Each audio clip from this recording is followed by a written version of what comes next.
आता ह्याच्या व्यतिरिक्त एक प्रश्न असा आहे, गणेशोत्सव काही दिवसांवरती येऊ शकतो. तर गणेश मंडळ तुमच्याकडे वेगळ्या पद्धतीने दबाव आणण्याचा प्रयत्न आहे, ऑलरेडीच्या अनुषंगाने तुमची काय भूमिका राहणार याच्यामध्ये? उद्या 30 तारखेला माननीय कलेक्टर सरांबरोबर आमची मीटिंग होणार आहे. त्याच्यामध्ये जे गव्हर्नमेंटने दिलेले, सुप्रीम कोर्ट, हायकोर्ट यांनी दिलेले विविध साऊंड पोल्युशन असेल, त्या सगळ्या ज्या काही गोष्टी असतील त्याचा उहापोह होणार आहे.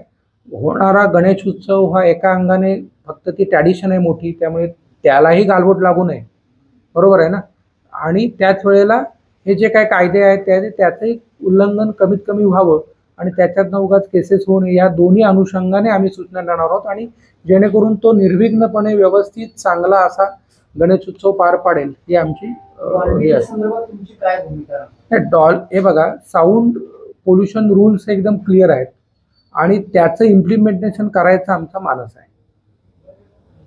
साहेब, गणपती आगमनाला काही दिवस शिल्लक आहेत, तरी पण काही मंडळांकडनं आगमन सोहळे काढणं आणि त्यांच्या डॉल्बी वाजवणं आणि त्या आगमन सोहळ्यामुळे जाताना म्हणजे गणपतीचं स्वागत करणं चांगली गोष्ट आहे, पण ते साधेपणा नसावं. पण मागच्या वर्षीपासून आगमन सोहळे इतके मोठमोठे व्हायला लागले की त्याचा साकार करण्यात त्रास व्हायला लागला. तर त्या दृष्टीने काही सूचना आपण मंडळाला? आम्ही मंडळांना काही प्रमाणात उद्या ज्या आहेत त्या फॉर्मली सूचना होतील, कारण हा प्रश्न जो आहे त्याच्यामध्ये कायदा सुव्यवस्था आणि सगळे डिपार्टमेंट इन्व्हॉल्व होतो. आम्ही म्हणजे मी, आमचं पोलीस डिपार्टमेंट, रेव्हेन्यू डिपार्टमेंट, सगळंच, पोल्युशन कंट्रोल बोर्ड.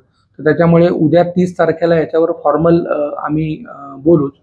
परंतु जी माझी त्यांना आम्ही आव्हान केलेलं आहे, आता ठीक आहे, आगमन सोहळा आहे, आगमन गणेशाचं होतं आहे, सगळ्यांना आनंद होतो, या सगळ्यांनी आम्ही त्यांना आव्हान केलं होतं, केलेलं की शक्यतो तो शनिवारी काढा आणि 1 किंवा 2 तारखांनाच फक्त काढा, जेणेकरून म्हणजे एकाच वेळेला आगमनाचाही आनंद होईल आणि दुसऱ्या वेळेला त्याच वेळेला काही प्रमाणात ट्रॅफिक जाम, नागरिकांना त्रास असं होणार नाही, असं आम्ही त्यांना आव्हान केलेलं आहे.